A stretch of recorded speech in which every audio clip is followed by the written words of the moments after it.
Hi friends, mains 2019 के previous year papers को हम सॉल्व कर रहे हैं। हमने स्पोर्टिंग एरर्स, जो ग्रामेटिकल एरर्स है, उनके हमने क्वेश्चंस पढ़ लिए थे। उनका रेंज तो काफ़ी सरल था, काफ़ी सरल वो पूछे गए थे, इतने ज़्यादा मुश्किल नहीं थे। अब देखो नेक्स्ट जो आपका पार्ट है, fill in the blanks. Fill in the blanks के क्वेश्चंस क्या थे, किस तरीके से आपके क्वेश्चंस पूछे गए, देखिए बात करते हैं इनके बारे में। फिल इन द ब्लैंक्स के क्वेश्चंस, आपको पता है कि मेंस के जो मेंस का आपका पेपर होता है उसके अंदर 5 ही क्वेश्चंस आपके पूछे जाते हैं, 5 क्वेश्चंस पूछे जाते हैं। 2019 के अंदर 3 आपके टोटल पेपर हुए थे, तो टोटल नंबर ऑफ क्वेश्चंस कितने थे? 15 क्वेश्चंस टोटल पूछे गए तीनों पेपर्स को। यदि आप मिला लेते हैं तो 15 क्वेश्चंस ही बने थे। देखो क्या लेवल आया था, क्या कुछ आपके क्वेश्चंस पूछे गए, डिस्कस करते हैं। देखो इनके बारे में काफ़ी सरल थे। 2019 के मेंस के पेपर बहुत इजी दे दिए थे, बहुत सवाल काफ़ी सिंपल हैं। यदि आप इन क्वेश्चंस को देखोगे तो वोकैब भी ज़्यादा आपके, हालांकि वैसे तो फिल इन द ब्लैंक्स के क्वेश्चंस में वोकैब ज़्यादा आती है, वोकैबरी बेस्ड आपके क्वेश्चंस होते हैं, ठीक है ना। लेकिन 19 के मेंस में वोकैब नहीं, ग्रामर बेस्ड आपके दिए, ज़्यादा मुश्किल नहीं है। देखो पढ़ते हैं। Fill in the blanks questions मैं आपको बार बार बोल रहा हूं, बहुत ज़रूरी होते हैं। इन्हें जितना हो सके इन्हें सॉल्व करिए, विशेष करिए क्लॉज टेस्ट आपको सॉल्व करने में बहुत मदद करते हैं। तो जितना हो सके आप प्रीवियस ईयर के सारे पेपर्स के आप फिल इन द ब्लैंक्स के क्वेश्चंस करिए, चाहे वो CHSL वाले पेपर्स हो, चाहे आपके किसके SSC CGL के आपके पेपर्स हो, या CPO SI के जो पेपर्स हैं, या विशेषकर बैंक PO, ठीक है ना, IBPS के जो पुराने पेपर्स जितने भी हैं आपके, उन्हें जरूर सॉल्व करिए और उनमें से फिल इन द ब्लैंक्स के क्वेश्चंस आप जरूर सॉल्व करो। बहुत हेल्पफुल रहेंगे आपके लिए, बहुत मार्क्स गेनिंग वाले आपके ये टास्क होते हैं, ठीक है। चलिए तो फिल इन द ब्लैंक्स देखिए क्या है। क्वेश्चन आपसे कह रहा है, he because a minister he didn't allow any of his relatives to live with him. आप कह रहे हो कि वो एक क्या बन गया था? एक मिनिस्टर बन गया था। मिनिस्टर बनने के बाद उसने क्या किया कि किसी भी अपने रिश्तेदार को क्या अपने साथ रहने के लिए अलाउ नहीं किया, ठीक है ना, ये कहना चाह रहे हो। तो अब आप कह रहे हो कि क्या एज लॉन्ग एज, आप एज लॉन्ग एज कहोगे। एज लॉन्ग एज का तो मतलब है जब तक, जितने लंबे समय तक, ठीक है ना। इन केस तो ऐसा हो सकता है, प्रिकॉशन के तौर पर कोई काम करना होता है, तब हम इन केस का इस्तेमाल करते हैं। एज सुन एज का मतलब है जैसे ही वो मिनिस्टर बना, ठीक है। हो सकता है इन ऑर्डर दैट का यहाँ पे कोई सेंस नहीं बनेगा, तो आपको कहना पड़ेगा यहाँ पर एज सुन एज। तो आप कहोगे सेंटेंस में कि as soon as he becomes, क्या कहोगे? जैसे ही। तो क्या कहोगे कि एज सुन एज, ठीक है ना। इन ऑर्डर दैट तो ताकि होता है, उस अर्थ में कोई कहेंगे तो इस अर्थ में कोई अर्थ नहीं निकाल पाएगा, ठीक है। तो यहां आपको कहोगे एज सुन एज, जैसे ही। क्या कहोगे? कि जैसे ही वो मिनिस्टर बना। क्या कहोगे? जैसे ही। तो जैसे ही वो मिनिस्टर बना, उसने अपने किसी भी रिश्तेदार को अपने साथ रहने का इजाजत नहीं दी, ठीक है ना। तो जैसे ही। इनकेस तो प्रिकॉशन के तौर पर आप कहते हो ऐसा हो सकता है, सावधानी के तौर पर इसका मतलब होता है in case. As long as जितने लंबे समय तक की बात कर रहे हो, इन ऑर्डर दैट ताकि, ठीक है। तो आपको कहना पड़ेगा as soon as he became a minister, जैसे ही वो एक मिनिस्टर बना। यहाँ एक बात ध्यान होनी चाहिए, एज सून एज का जब हम इस्तेमाल करते हैं तो उसके बाद कभी भी देन का रिपीटेशन नहीं होता। तो यहाँ पर आपको देन लगा के भी एरर है वो बनाई जा सकती है। तो कभी भी ध्यान रखना, एज सून एज सेंटेंस आप स्टार्ट करते हो तो बाद में इस तरह से कोमा चलता है, आप देन वगैरह किसी भी तरह का यूज नहीं करना है। सुनन अपने आप में कंप्लीट कंजंक्शन पेयर है, ठीक है। तो यहाँ पर देन वगैरह कुछ भी आप यूज है वो नहीं करते हैं जब एज सून एज का इस्तेमाल करते हैं। चलो बढ़ते हैं अगले क्वेश्चन की ओर। सरल क्वेश्चन से ज्यादा इतने मुश्किल क्वेश्चन आपके नहीं है। देखो सेंटेंस कह रहा है, cart loaded with mangoes turned upside down on main road. अब मुख्य सड़क की बात कर रहा है तो ऑन द मेन रोड, आपको ये तो कहना ही पड़ेगा, मुख्य सड़क पर। अब ये कहना चाह रहे हो कि मैंगो से भरी हुई एक गाड़ी वो क्या हो गई थी? अपसाइड डाउन मतलब पूरी पलट गई थी। अब पूरी यदि पलट गई थी तो कौन सी गाड़ी? एक पर्टिकुलर गाड़ी की बात कर रहे हो कि कोई एक गाड़ी की बात कर रहे हो? पर्टिकुलर कहोगे तो आप पहले इंट्रोड्यूस करोगे, ठीक है ना। आप कहोगे कोई एक गाड़ी थी जो मैंगो की भरी हुई थी, तो आपको कहना पड़ेगा अ कार्ट। क्या कहोगे? A cart loaded with mangoes, आपको इस तरह बोलना पड़ेगा। क्लियर है।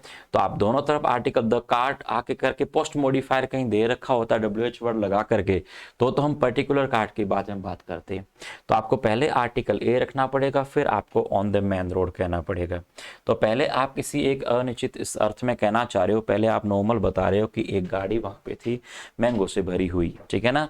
तो एक ट्रॉली मैंगो से भरी हुई थी, वो पूर्ण रूप से पलट गई, ठीक है ना, कहाँ पर, मुख्य सड़क पर। तो आगे तो पर्टिकुलराइज करने के लिए ऑन द मेन रोड आप कह दोगे, लेकिन पहले तो इंट्रोड्यूस कर रहे हो ना, तो आपको अ कार्ट है वो कहना होगा, ठीक है। तो काफी सरल है, इतना मुश्किल नहीं है आपका क्वेश्चन। एक सिंपल सा आर्टिकल टॉपिक से बने हुए आपके क्वेश्चन बनाया है। देखो विशेषकर तो हालांकि वैसे तो ग्रामर आपके फिल इन द ब्लैंक्स वाले क्वेश्चन से होते हैं जो वर्ड पावर से ज्यादा बनाता है। मेंस 2019 में ऐसा नहीं किया और ग्रामर बेस्ड है वो आपके क्वेश्चंस बना दिए। देखो फिल इन द ब्लैंक्स के क्वेश्चंस कम पूछे जाने का रीजन यही है कि आपके क्लॉज टेस्ट बहुत ज्यादा आ जाते हैं। तो क्लॉज टेस्ट में भी तो फिल इन द ब्लैंक्स ही तो हैं। तो 25 नंबर ऑफ क्वेश्चंस आपके क्लॉज टेस्ट के होते हैं आपके, तो 25 वो और 5 क्वेश्चंस ये, तो टोटल मिला के 30 questions fill in the blanks के हो जाते हैं मेंस के पेपर के अंदर, ठीक है। चलो देखो अगला तीसरा क्वेश्चन क्या कह रहा है, we Rohit for the last 2 months. अब देखो फॉर द लास्ट 2 मंथ्स आपने लिखा, वहां तो कोई दिक्कत नहीं है। आर नॉट सीइंग, पहली बात तो आपको पता होना चाहिए कि सी एक स्टैटिक वर्ब है, और आगे for the last 2 months for या सिंस का इस्तेमाल करोगे तो परफेक्ट कॉन्टिन्यूअस टेंस कहना पड़ेगा। तो ये तो गलत हो गया, डोंट सी आपका सिंपल टेंस हो गया, अब डिडंट सी आपका पास्ट हो गया, तो होना क्या चाहिए, हैवंट सीन। देखो हैव बीन सीइंग हम कह नहीं सकते क्योंकि सी एक स्टैटिक वर्ब होती है। सी कैसी वर्ब है, स्टैटिक वर्ब है, जिसको सी को सीइंग के रूप में आप यूज करते नहीं है, ठीक है ना। वो जिरंड के रूप में कह सकते हो ऑन सीइंग, उसमें प्रॉब्लम नहीं है, जिरंड में ऑन सीइंग ऑफ सीइंग आप कह सकते हो, वहां प्रॉब्लम नहीं है।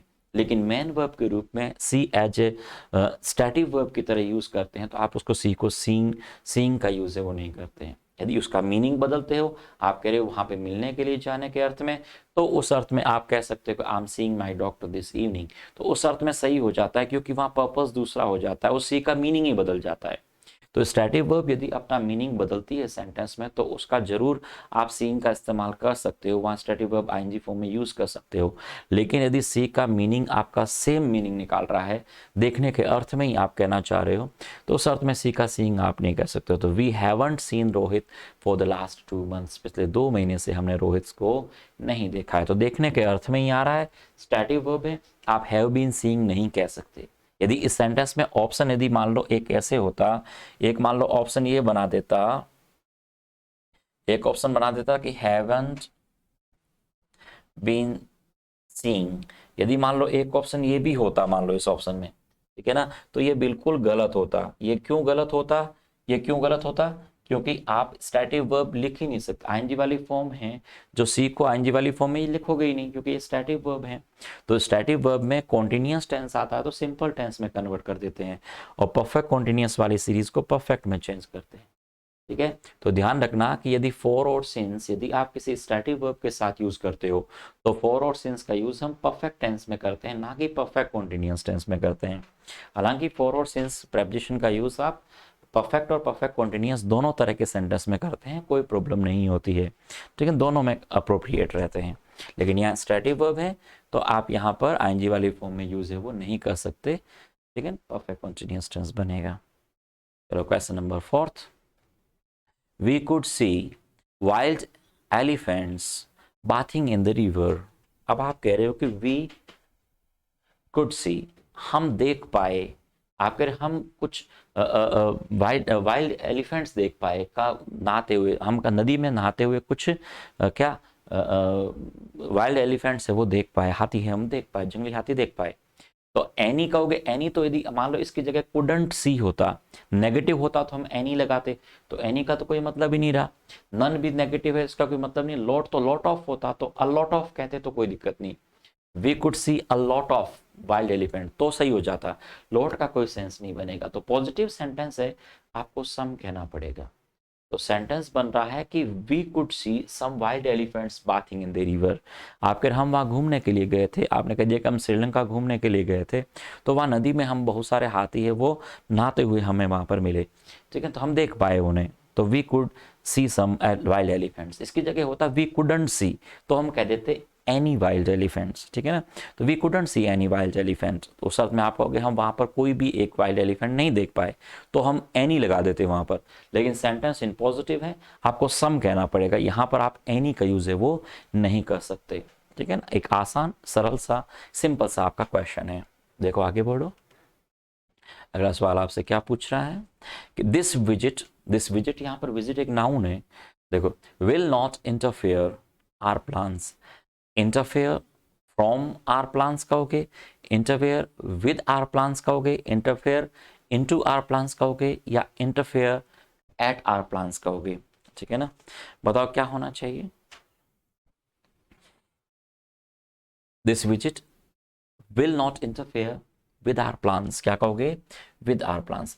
इंटरफेयर विद आर प्लान्स, हमारे प्लान के साथ इंटरफेयर करना, तो दिस विजिट, इंटरफेयर इनटू नहीं, इंटरफेयर विद आर प्लान्स कहोगे, क्या कहोगे, इंटरफेयर विद आर प्लान्स, आपको विद लगाना पड़ेगा, ठीक है ना, कि आप इनटू लगाओगे, इंटरफेयर विद आर प्लान्स।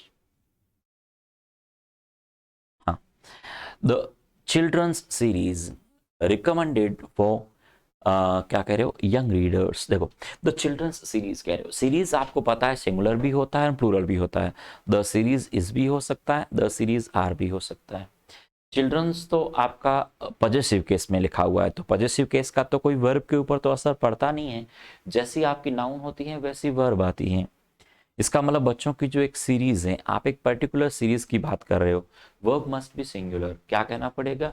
अब इज रिकमेंडेड कहोगे, हैव रिकमेंडेड होगा नहीं, और हैज रिकमेंडेड होगा नहीं, क्या कहोगे, इज रिकमेंडेड, क्या कहोगे, इज रिकमेंडेड, क्योंकि आपने सीरीज को ही तो रिकमेंड कर रहे हो। सेंटेंस आपका होना चाहिए पैसिव वॉइस में, क्या होना चाहिए, पैसिव वॉइस में। तो the children's series is recommended for young readers, ठीक है ना, इज रिकमेंडेड, आपने पैसिव वॉइस किया, क्योंकि सीरीज को ही तो आप रिकमेंड कर रहे हो ना, सीरीज को ही रिकमेंड कर रहे हो रीडर्स के लिए, तो सेंटेंस पैसिव वॉइस में होना चाहिए। आपको पता है बी वर्ब के साथ, किसी भी बी वर्ब के साथ जब हम वर्ब की थर्ड वाली फॉर्म लगाते हैं तो सेंटेंस इन पैसिव वॉइस हो जाता है। तो यदि हैव वर्ब के साथ यदि आप लगाते हो, हैव तो प्लूरल हो गया, आर प्लूरल हो गया, लेकिन आप हैज कहते हो तो वो तो आपका सेंटेंस का एक्टिव वॉइस हो जाएगा, तो इसका तो कोई अर्थ ही नहीं निकाल पाएगा, तो आप कहोगे इज रिकमेंडेड। तो द चिल्ड्रंस सीरीज, आप ये ना समझे कि चिल्ड्रन प्लूरल है, अरे भाई ये पॉजेसिव केस है, पॉजेसिव केस सिंगुलर भी हो सकता है प्लूरल भी हो सकता है, उसका वर्ब के ऊपर कभी असर नहीं पड़ता, ये बात हमेशा ध्यान रखना, ठीक है ना। चलो देखो आगे देखिए, पॉजेसिव केस सिंगुलर और प्लूरल कुछ भी हो सकता है, कोई फर्क नहीं पड़ता है, जैसी नाउन आती है वैसी आपकी वर्ब हो जाती है। सीरीज सिंगुलर भी हो सकती है प्लूरल भी हो सकती है, यहाँ एक पर्टिकुलर सीरीज की बात कर रहा है तो वो यहाँ पर सिंगुलर हो जाएगी, ठीक है ना। इसकी जगह होता कि the two children's series, two होता है इसकी जगह और फिर सीरीज का जगह, तो फिर आर रिकमेंडेड हो जाता, यहाँ न्यूमेरिकल वैल्यू यदि ज़्यादा दे देता तो फिर आर हो जाता। You mind lending me your book for a day, mind देखो कितना पूछा जाता है, माइंड के साथ आने वाली वर्ब जो होती हैं वो जिरंड होती हैं, तो माइंड के बाद आने वाली वर्ब जिरंड है, इसमें कोई प्रॉब्लम नहीं है, लेकिन पूछने का जो तरीका होता है, तो वुड यू माइंड कहोगे, नीड यू माइंड कहोगे, मे यू माइंड कहोगे, या कुड यू माइंड कहोगे, माइंड का कोलोकेशन वुड से बनता है, ठीक है ना, और आपको कहना पड़ेगा would you mind lending me your book for a day, would you mind, ठीक है, डू यू माइंड भी कह सकते हो, डू यू माइंड या वुड यू माइंड, क्या कहोगे, वुड यू माइंड, ठीक है, would you mind lending me your book for a day, क्या आप मुझे एक दिन के लिए आपकी बुक है वो दे सकते हो, तो would you mind lending me your book for a day, तो वुड लगाना पड़ेगा, और माइंड अपने बाद में क्या लेता है, जिरन लेता है, ठीक है ना। Okay, would you mind telling me the truth, ठीक है ना, इस तरह, would you mind telling me the story, ठीक है, would you mind plus ING वाली फॉर्म का इस्तेमाल है वो किया जाता है, ठीक है। चलो नेक्स्ट देखो, question number 8, the artist will arrive within an hour, between an hour, along an hour, या before an hour, within an hour, the artist will arrive within an hour, एक घंटे के अंदर अंदर, तो आपको यहाँ पे कहना पड़ेगा विद इन, क्या कहोगे, विद इन एन आवर, तो the artist will arrive within an hour, एक घंटे के अंदर अंदर वो आ जाएंगे, within. The police will regard it as an accident, any evidence to the contrary is found. Sentence की मीनिंग को समझना है आपको। यहाँ पर अच्छा सेंटेंस बना हुआ है। यहाँ ये कह रहा है कि the police will regard it as an accident. आगे पुलिस इसको क्या कर लेगी, एक्सीडेंट घोषित कर लेगी। कब? Any evidence to the contrary is found. आप कह रहे हो कोई भी एविडेंस उसके विपरीत पाया गया तो, आप कह रहे कोई भी एविडेंस है यहाँ पर विपरीत पाया गया तो पुलिस क्या करेगी, कॉन्ट्रेरी विपरीत होता है कि विपरीत जस्ट अपोजिट होता है, ठीक है, उसे कॉन्ट्रेरी कहते हैं। तो पुलिस इसको क्या कर देगी, आपको एक्सीडेंट घोषित कर देगी। अब आपने कह दिया कि क्या स्टिल एनी एविडेंस, स्टिल का तो कोई सेंस नहीं रहा, वेन एवर का कोई सेंस नहीं, वेन एवर एनी एविडेंस। अब आप otherwise any evidence to the contrary is found कहोगे या अनलेस कहोगे। देखो अदरवाइज का मतलब हो गया कि otherwise any evidence to the contrary is found. आप कह रहे हो कि मतलब नहीं तो कोई भी एविडेंस उसके विरुद्ध पाया गया। यदि नहीं तो कोई भी एविडेंस है, साक्ष्य है, वो उसके विरुद्ध पाया गया तो पुलिस उसको क्या कर देगी, एक्सटेंड घोषित करेगी। आप ये नहीं कहना चाह रहे हो, आप ये कहना चाह रहे हो कि यदि कोई भी एविडेंस उन्हें नहीं मिला, लेकिन उसके विपरीत कोई भी एविडेंस उसके विरुद्ध नहीं मिला, तो आप अदरवाइज की बजाय आपको अनलेस कहना पड़ेगा। तो unless any evidence to the contrary is found the police will regard is as an accident. आप कह रहे वहाँ कोई भी यदि उनके खिलाफ यदि कोई भी उसके विपरीत कोई भी यदि वहाँ पे सुराग नहीं मिला, कोई भी साक्ष्य यदि नहीं मिला, तो पुलिस उसको क्या करेगी, एक एक्सीडेंट घोषित कर देगी। तो आपको यहाँ पर अनलेस कहना पड़ेगा। क्या कहना पड़ेगा? तो यदि नहीं का सेंस देना है आपको यहाँ पर, यदि नहीं का सेंस देना है। और यदि नहीं का सेंस कौन दे रहा है, अनलेस दे रहा है आपके यहाँ सेंटेंस के अंदर। तो आप क्या कह दोगे, अनलेस। लेकिन आप ये कहना चाह रहे हो कि अगर कोई सबूत नहीं मिला तो, यदि उनके विरुद्ध कोई सबूत नहीं मिला तो, यदि नहीं, तो इस सेंस में आपको अनलेस कहना पड़ेगा, ना कि यहाँ पर अदरवाइज कहोगे। क्वेश्चन नंबर 10 देखो। The chair was discarded by the tenant. The chair, अब कैसी चेयर, ब्रोकन चेयर, टूटी हुई चेयर। ब्रोक चेयर तो कोई मतलब नहीं है, ब्रेक चेयर कोई मतलब नहीं है। अब आप प्रेजेंट पार्टिसिपल और पास्ट पार्टिसिपल की बात कर रहे हो। ब्रोकन चेयर हो या टूटी हुई चेयर हो गई। ब्रोकिंग चेयर, ब्रोकिंग तो होता ही नहीं, ब्रेकिंग होता है, ब्रोकिंग वर्ड ही गलत है। ब्रेकिंग चेयर होता तो वो तोड़ने वाली चेयर हो जाती, तो कोई तोड़ने वाली चेयर तो है नहीं, टूटी हुई चेयर होती है। पास्ट पार्टिसिपल आपका लगेगा broken chair. The broken chair was discarded by the tenant. ठीक है ना, ब्रोकन चेयर, टूटी हुई चेयर। यदि आप ब्रेकिंग कहोगे, ब्रेकिंग न्यूज, ठीक है ना, आप प्रेजेंट पार्टिसिपल लगाते तो वो सामने वाले को प्रभावित करता है। पास्ट पार्टिसिपल खुद उसी प्रोडक्ट के ऊपर असर डाल देता है। द ब्रोकन चेयर, इसका मतलब है टूटी हुई चेयर है। ब्रेकिंग चेयर तोड़ने वाली चेयर हो जाए, किसी और को तोड़ देगी। तो चेयर किसी को तोड़ने वाली तो है नहीं, ये तो ब्रोकिंग कर दिया। ब्रोकिंग तो वर्ड ही नहीं, ब्रेकिंग होता तो फिर भी हम कंसीडर करते कि कॉन्ट्रेरी कर देते, इनमें से कौन सा हो सकता था। लेकिन ब्रोकन यहाँ पर बेटर है, ठीक है, ब्रोकन हार्ट कहते हैं ना। चलिए नेक्स्ट देखो, क्वेश्चन नंबर 11 आपसे क्या कह रहा है, he is an honest man and his conduct is suspicion. क्या कहोगे, ओवर सस्पिशन कहोगे, बिलो कहोगे, अबव कहोगे या अगेंस्ट कहोगे। देखो यहाँ कह रहे हो कि वो एक ऑनेस्ट मैन है, एक आपका ईमानदार व्यक्ति है। यदि ईमानदार व्यक्ति है तो संदेह से क्या होगा, वो परे होगा। वो संदेह से ऊपर है, संदेह से परे अर्थ कहना है तो अबव कहना पड़ेगा। Conduct is above suspicion.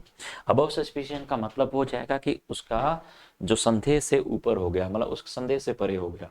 तब आपको यहाँ पर अबव प्रेपोजिशन है वो यूज है वो करना पड़ेगा। ठीक है ना, आप ये कहना चाह रहे हो कि वो एक ईमानदार व्यक्ति है और जो उसका व्यवहार है वो बिल्कुल ही संदेह से परे है, तो अबव आ जाएगा। ठीक है, अबव बोर्ड, आपने एक इडियोमेटिक फ्रेज पढ़ा होगा, अबव बोर्ड। अबव बोर्ड का मतलब होता है ईमानदार। आपने अबव बोर्ड पढ़ा होगा, इसका मतलब होता है ईमानदार। क्या है, ईमानदार, above board. Above board, above board means होता है ईमानदार, मतलब बोर्ड, बाकी सारे बोर्ड मेंबर से वो क्या है, अबव है, उसकी विचारधारा काफी अबव। याद करने के लिए बोल रहा हूँ, इसका कोई हालांकि ये कोई शाब्दिक अर्थ नहीं है। अबव बोर्ड, जैसे मान लो आप किसी इंटरव्यू बेंच में बैठे और वहां पर उस बेंच में मान लो 10 लोग हैं, 10 में से 9 को आपने खरीद लिया, लेकिन एक ऐसा बंदा है जिस व्यक्ति को आप खरीद नहीं पाए, उसकी विचारधारा बाकी बोर्ड मेंबर से ऊपर है, तो अबव बोर्ड, ईमानदार व्यक्ति, डिसेंट है वो।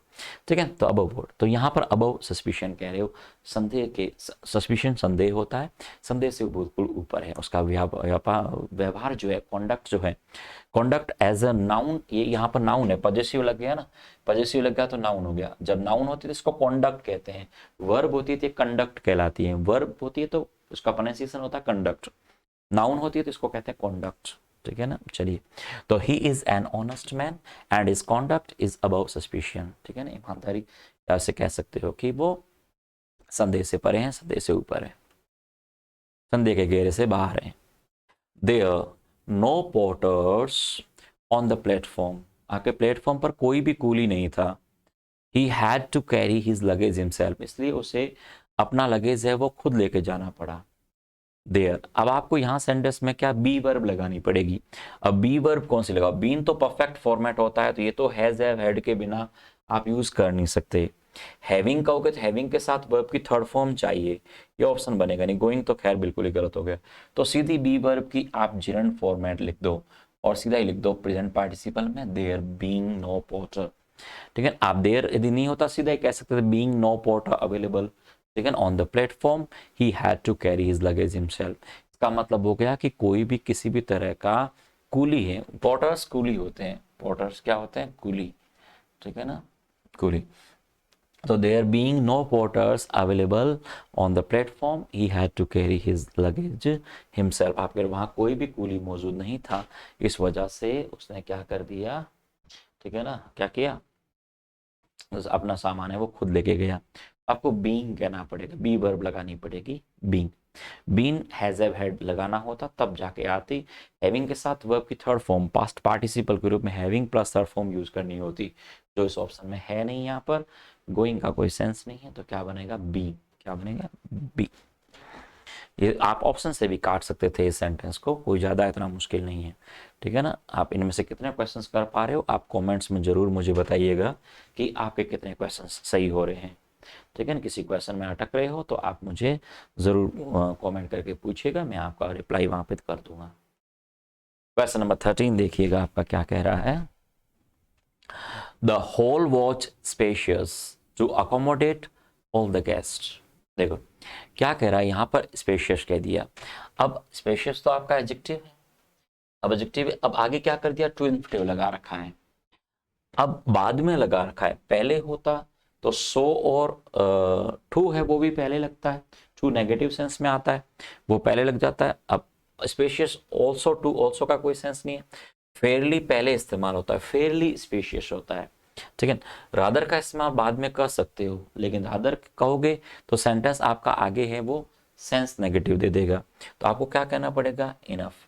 और इनफ का यूज आपको पता है एडजेक्टिव के बाद में ही होता है, पहले तो हम कर नहीं सकते, तो आपको कहना पड़ेगा इनफ। टू स्पेशियस से पहले आता, टू यदि होता तो इसके पहले आ जाता, लेकिन वो नेगेटिव सेंस दे देता, ये पॉजिटिव सेंस है। The hall was spacious enough to accommodate all the guest, ठीक है ना। आप कह रहे हो कि सारे गेस्ट के लिए ठहरने के लिए वो हॉल था, उसमें जो जगह थी वो पर्याप्त मात्रा में थी, तो आप कह सकते हो the hall was spacious enough. चलो अगला क्वेश्चन देखते हैं, काफ़ी सरल है ये, कोई ज़्यादा मुश्किल क्वेश्चन नहीं है, काफ़ी आसान क्वेश्चन पूछे, मेंस लायक क्वेश्चन नहीं है, आगे प्री लायक क्वेश्चन है जो मेंस के अंदर पूछे हैं 2019 के पेपर में, काफ़ी सरल पेपर आपको दे दिया था। देखो, everything happened so quickly see felt dazed, देखो यहाँ आप कह रहे हो सेंटेंस में कि एवरीथिंग हैपेंड सो क्विकली, सो के बाद आपने एडवर्ब लगा रखी है, ठीक है, कोई दिक्कत नहीं है। सो सच के साथ नाउन आनी चाहिए, और सो एडजेक्टिव और एडवर्ब दोनों आ सकती है। अब देखो सो के बाद में क्या लगाते हैं, आप सिंस लगा नहीं सकते, दैट लगाते हैं, देन और देन का इस्तेमाल होता नहीं है, ना सिंस आएगा, ना देन आएगा, ना देन आएगा। सो दैट क्या होता है, सो और दैट का आपका कंजंक्शन पेयर बन जाता है, ठीक है ना, सो दैट। सो के साथ एस भी आता है और सो के साथ दैट भी आता है, सो दैट। तो everything happened so quickly that C felt dazed, conjunction topic से बना हुआ एक आसान सा सवाल है आपका, ज्यादा इतना मुश्किल क्वेश्चन आपका नहीं है।